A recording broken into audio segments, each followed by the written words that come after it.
Okay, Nathan, so this is lesson information for 2/2/2018, 2/2/2018.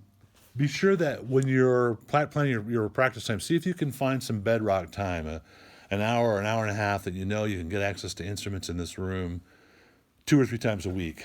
And get that, try to really allocate that to keyboard playing so you know you always have plenty of time and multiple times during the week. Maybe you find the same on snare at home. And if you can find 2.5 to 3 hours of bedrock time on keyboards and 2.5 to 3 hours on snare, and let another hour or two float during the week, depending on your schedule and what you have time for, you're going to be right where you need to be when we go after the 7-hour minimum or the 70-hour total to pass off the prep level requirements next quarter. Okay? On keyboard technique, you're going to carry over what you were working on for this week. We'll start with that next time. And then for keyboard repertoire, you're doing the reading on the Whaley pages 7, 8, and 9. 7 is the one you're carrying over from this week that we didn't have time to get to.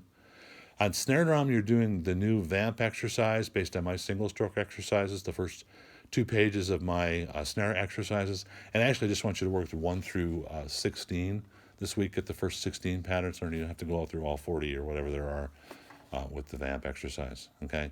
That vamp exercise is actually described at the end of the single strokes in the middle of the second page if you want a written description of it again.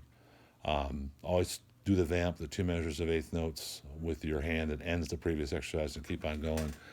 Get the exercise right, sticking wise, and then get your eyes away from it so you can look, listen, and feel about what you're doing, because you're going for that piston stroke and every stroke, no matter how separated in time it is, no matter how slow you're going. And do a range of 100 slow to 160 to the quarter note fast this week, and we'll see where you're at next week with that and evenness. And then on number 2, etude number 2 in the Cerrone book, you're going to work on figuring out where the phrases are or the punctuation points are in the first 12 measures, and then also doing some shaping on those. And then there's a couple of other just small things to do with rolls and dynamics to kind of refine your performance. And I also like you to look at number 7 out of the Cerrone book. Take a read of it, see what's there. We'll do some work on that next week. Okay?